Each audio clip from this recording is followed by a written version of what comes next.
Hey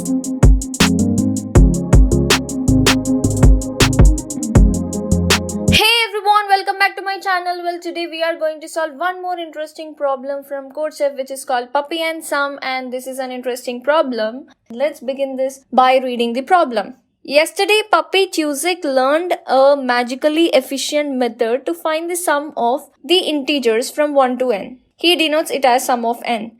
But today, as a true explorer, he defined his own new function called sum of d comma n, which means the operation sum applied d lines. The first time to n and each subsequent time to the result of the previous operation. For example, if d equal to 2 and n equal to 3, then sum of 2 comma 3 equals to sum of 3 and sum of 1 plus 2 plus 3, and this time it will be sum of 6, and sum of 6 means 1 plus 2 plus 3 plus 4 plus 5 plus 6, which will be equal to 21.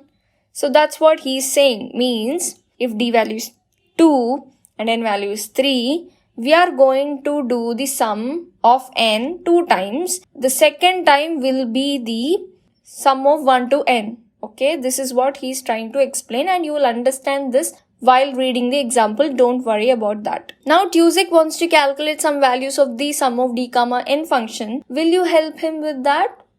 Obviously, we are here to help him.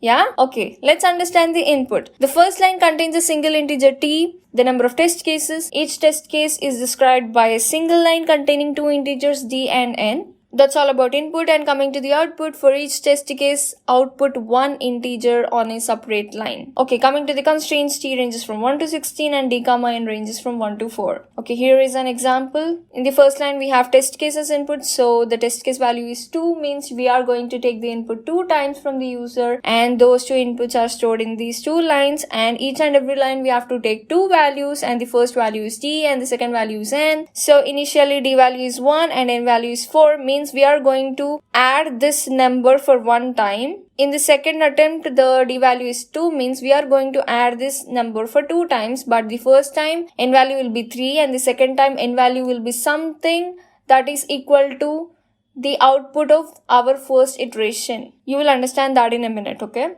Here is an example. So if we take the first input, n value is 4 and d value is 1, right? Now, what are we going to do is, we are going to iterate that d times. Iterate adding a particular number, particular sum of natural number, d times. We have to do that d times. So that's why the user have to give the d value as well. So we are going to take a for loop and we are going to iterate d times using a variable called I. So initially I value will be 0. This is an interesting part of the program, because the actual thing user is doing here, if you observe, sum of 3 means 1 plus 2 plus 3, means here he is adding the sum of n natural numbers, and those n natural numbers ranges from 1 to n. He is doing sum from 1 to 6, which is nothing but here he is adding natural numbers that ranges from 1 to n. So we have done this in our schooling or in our intermediate. So there will be a formula for the sum of n natural numbers which ranges from 1 to n. The formula is nothing but n into n plus 1 by 2. So this is the logic that we are going to apply here. So the formula is all about this, n into n plus 1 by 2, and if we take the value of n, it is 4, right? So if we substitute that 4 into 4 plus 1 by 2, we will get the output as 10. Right? So we have to do this just for one time, so the output will be 10. And if we take the second input, this time n value is 2 but the d value is 3, means we have to do this iteration for 3 times. For that, we took a variable called I. Now the I value will be 0 initially, and now the n value is 2, right? So this time 2 into 2 plus 1 by 2 will be 3, and now n value is 3. Now I value will be incremented by 1, and now this time n value is 3, right? So 3 into 3 plus 1 by 2 will be 6. I value will be 2, and now this time n value is 6, right? So 6 into 6 plus 1 by 2 will be 21. So in this way, we are going to apply this logic of sum of n natural numbers in our program, right?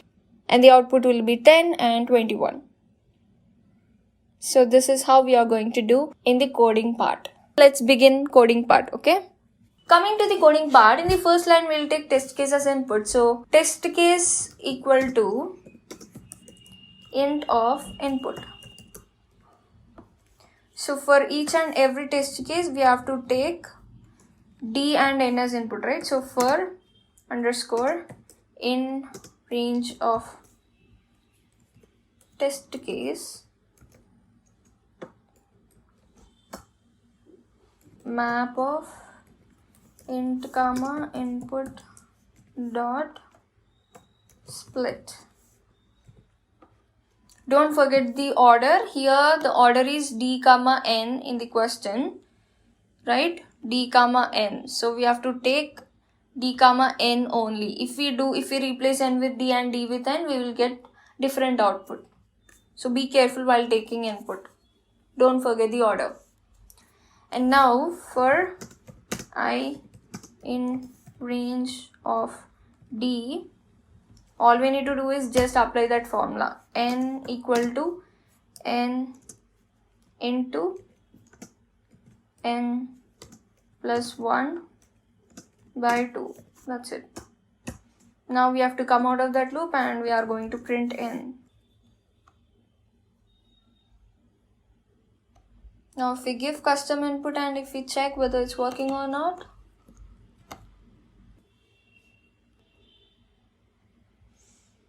and now let's optimize this code.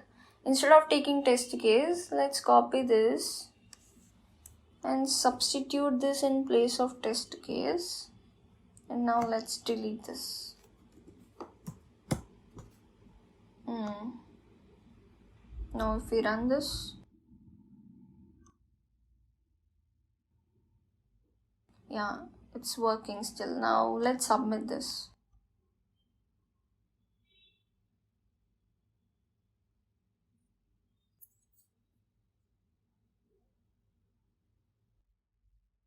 Yeah, done. If you have any doubts, if you have any queries, you can ping me on Instagram or you can comment on YouTube, and you can even mail me to my official mail, girlcoderimpressive@gmail.com. And if you like the video, then hit that cute little like button because that motivates me to make more interesting technical stuff for you. And if you're new to my channel, then don't forget to subscribe to my channel and hit that bell icon so that you'll never miss an update from me. Thank you.